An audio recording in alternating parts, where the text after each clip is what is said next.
कष्टकऱ्यांचा आवाज हरपला. ज्येष्ठ समाजसेवक बाबा आढाव यांचं दीर्घ आजारामुळे निधन. वयाच्या 95व्या वर्षी घेतला अखेरचा श्वास. आज सायंकाळी होणार अंत्यसंस्कार.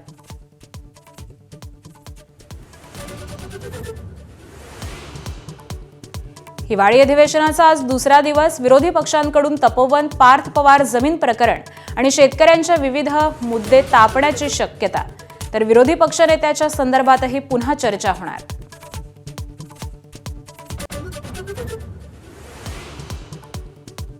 आदित्य ठाकरेंसाठी विरोधी पक्षनेते पदावर पाणी सोडण्यास तयार. माझा व्हिजनमध्ये भास्कर जाधवांचं मोठं विधान.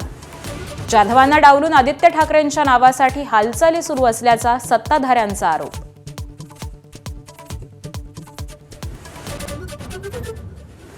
मविया नेते आज विधानसभा अध्यक्ष आणि विधानसभा सभापतींची भेट घेणार. दोन्ही सभागृहातील विरोधी पक्षनेते पदाबाबत राहुल नार्वेकर आणि राम शिंदेंची चर्चा करणार.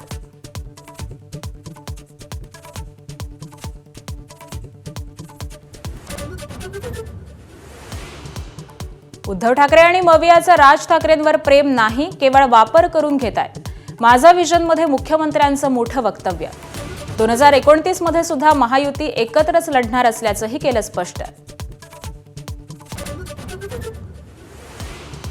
एफआयआर मध्ये नाव नाही याचा अर्थ कुणी दोषी नाही असं नाही. मुंढव्यातल्या जमीन घोटाळा प्रकरणी फडणवीसांचं स्पष्टीकरण. पार्थ पवारांची अडचण वाढणार का याची चर्चा. इंडिगो एअरलाइन्सच्या गोंधळामुळे देशभरातील फूल उत्पादकांना मोठा आर्थिक फटका. गुलाब विविध विमानतळावर पडून राहिल्यानं गेल्या 5 दिवसात शेतकऱ्यांचे अंदाजे 10 कोटींचं नुकसान. एबीपी माझा, उघडा डोळे बघा नीट.